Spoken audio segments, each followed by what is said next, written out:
në vijim të komunikimit dhe të transparencës me publikun. Më lejoni që të ndaj një sër çështjesh me mediat fillimisht dhe pastaj të vijojmë sipas rendit të ditës mbledhjen e Senatit për ditën e sotme. Çështja e parë ka të bëjë me regjistrimet. Siç ne kemi komunikuar më parë, me datën 24 tetor, u mbyllën regjistrimet për ciklin e parë të studimeve, programet bachelor dhe programet me karakter profesional dhe një program integruar që është tek Fakulteti i Drejtësisë, dhe me datën 27 janë mbyllur regjistrimet e ciklit të dytë, master i shkenca dhe master profesional. Nëse kthehemi në qershorin e vitit 2024, kur ne ishim në fushatën për zgjedhjen e organeve drejtuese në Universitetin e Shkodrës,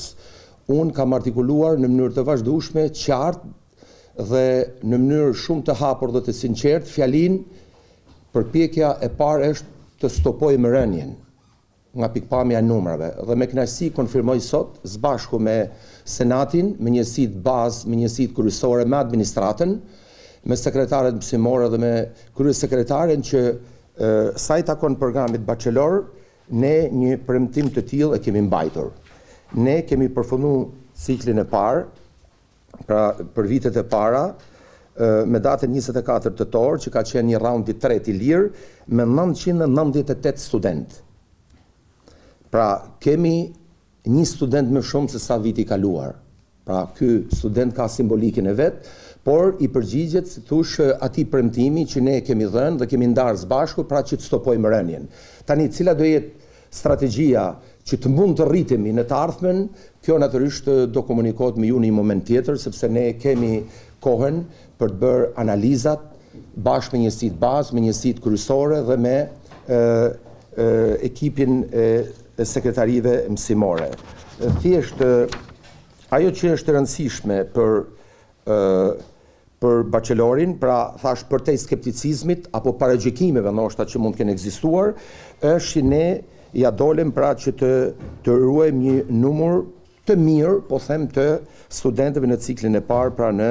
bachelor dhe në programet me karakter profesional. Kështu që sa i takon ciklit të dytë të studimeve, masterit të shkencave dhe masterit profesional, ne kemi shënuar një rritje. Nga viti kaluar kemi patur 641 student, ndërsa me datën 27 tetor, pra kur u mbyll afati regjistrime për ciklin e dytë, ne kemi 680 student. Pra, dhe ajo që është e rëndësishme dhe duhet nënvizuar sa i takon ciklit të dytë është se në mënyrë në përputhje të plot me ligjin 80/2015, ndoshta si asnjë institucionar simit lartë i alu tjetër, ne kemi regjistruar në masën e shkencave 100% të studentëve me dokumentin dhe nivelin e duhur pra të gjuhës së huaj. Dhe këtu dëshiroj të falenderoj kryesekretaren Zojen Dizdari, sekretaret mësimore pranë fakulteteve, natyrisht drejtues të njësive bazë dhe njësive kryesore, zëvendës rektorin Laçaj, që kanë qenë shumë korrekt dhe shumë rigoroz në këtë kërkesë. Jam i sigurt që po të kishim hap portat, ne mund të kishim një numër më të lartë studentësh, por ne jemi këtu për të zbatuar ligjin dhe unë besoj që kemi vendosur tashmë një praktik të mirë dhe jam i sigurt që vitin tjetër situata do jetë edhe më e mirë dhe studentët e bachelorit të cilët do zgjedhin universitetin tonë dhe të tjerë do ta kenë shumë qartë dhe do fillojmë më herët që të punojmë me ta që të sigurojmë dokumentin e gjuhës së huaj, sepse është një kërkesë e ligjit 80/2015. Kështu që për të dhënë disa shifra, në bachelor, në ciklin e parë, vetëm një program do jetë jo aktiv, programi i fizikës, ndërsa të gjitha programet e tjera kanë një numër të mirë studentësh, për të qenë më konkret në 2-3 shifra për medien. Natyrisht programet e fakultetit ekonomik janë jashtëzakonisht mirë, pra financë, kontabilitet, administrim, biznes, turizëm. Kemi një rritje të lehtë edhe tek programi integruar 5-vjeçar të Fakultetit të Drejtësisë në raport me vitin e kaluar. Janë realizuar gjitha kotat tek edukimi fizik dhe sporte, infermeria e përgjithshme dhe kam kënaqësinë të them që edhe programet me karakter profesional që kanë shumë rëndësi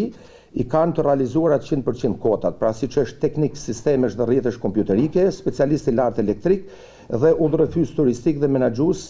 itinerareve turistike për rajonin e Veriut. Pra, me Departamentin e Fizikës ne do kemi një takim të veçantë edhe me dekanin, edhe me përfaqësues të Departamentit të Matematikës dhe të Informatikës, se si mund të dalim nga kjo gjendje për vitin që vjen, por natyrisht kjo i përket edhe pikës së dytë që do them, që do ndahet bashkë me Senatin dhe me mediat sa i takon një reforme strukturore që do nisë së shpejti në universitet, natyrisht përputhje edhe me strategjinë e profilizimit. Pra, nërsa për ciklin e dytë, që si që thamë kemi rritje dhe rrisia ishte aspekti pra që lidhet me gjuhën e huaj, janë edhe këtu ka disa programe si që është psikologjia shëndetit, që vion tjetë programi suksesshëm, që janë realizu plotësisht kotat, kemi infirmerin klinike dhe si që dim kjo është programi i ri, që ne e licencum si vjetë, ka jetë shumë mirë edhe marketingu inovativ, natyrisht edhe programet të tilla si në Fakultetin Ekonomik, për shumë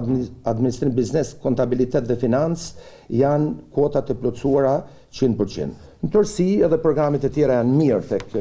cikli 2 i studimeve, tek mastri shkenca dhe master profesional. Edhe njëherë, për ta mbyllur pikën e parë, falënderimi veçantë i shkon sekretarëve mësimore dhe kryesekretares. Pra, aplikimi i motos një kut një mas në raport me gjuhën e huaj funksionoi. Së dyti, mbështetur në dokumentin e politika 2030,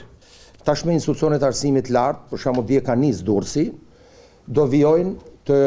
proponojnë strategjinë e tyre të profilizimit, sepse është një detyrim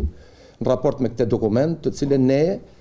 këtu me Senatin dhe me njësitë bazë, njësitë kryesore, do të diskutojmë në ditët vijim detajet, do ngrej një grup pune për të proponuar strategjinë e profilizimit dhe ne me guxim dhe duke patur parasysh se ku ishim të suksesshëm dhe ku kemi probleme sa i takon programeve të studimit, do të nisim një reform të ristrukturimit dhe për ta thënë hapur se nuk ka pse fshehim diçka, se ne edhe kemi diskutuar në të kaluarën, reforma nuk parashikon mbyllje të programeve të studimit. Programet e studimit në tërësi, fakti që ne i kemi aktive, do të thotë që në tërësi kanë qenë të suksesshme dhe nuk është se cënohet as standardi ligjor sa i takon përbërjeve të njësive bazë ose njësive kryesore, por që ne do shikojmë mundësinë se çfarë duhet bëjmë me Departamentin e Fizikës, fjala vjen, apo pra që mund të jetë ndoshta nesër gjithmonë diskutimet do jenë shumë të hapura dhe do jenë vetë pedagogët, do jenë stafi që do diskutojnë në mënyrë transparente dhe shumë të sinqertë, atje nisur nga problematikat, se çfarë do bëhet me fizikën, nëse mund të jetë një opsion, sepse në kaluarën është diskutuar që mund bashkohet me matematikën si departamente, jo si programe studimit, se do të strehohen në të njëjtin vend, ne do ta fuqizojmë informatikën. Dhe unë mendoj që ardhmja është që departamenti i informatikës të jetë me vete, sepse lidhet me teknologjinë e informacionit, me programe tjera ndoshta që mund të kenë karakter inxhinierik ose të shkencave kompjuterike, do ta shikojmë. Pse jo të mos hedhim për diskutim ndoshta një merge, pra një përzierje, bashkim edhe të fakultetit të gjuhës huaja me fakultetin e shkencave shoqërore për të patur një fakultet të madh, më tërheqës, më eficient fakultetin e shkencave humane, por gjithsesi ne do të nisim diskutimin pranë departamenteve. Do jemi shumë të vëmendshëm ndaj njësive bazë, njësive kryesore që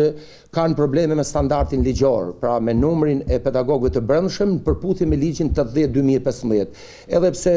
disa prej departamenteve janë në proces rekrutimi të stafit të ri në mënyrë që të shkojmë drejt përmbushjes së këtij standardi ligjor. Pra ne do kemi parasysh dokumentin e politikave,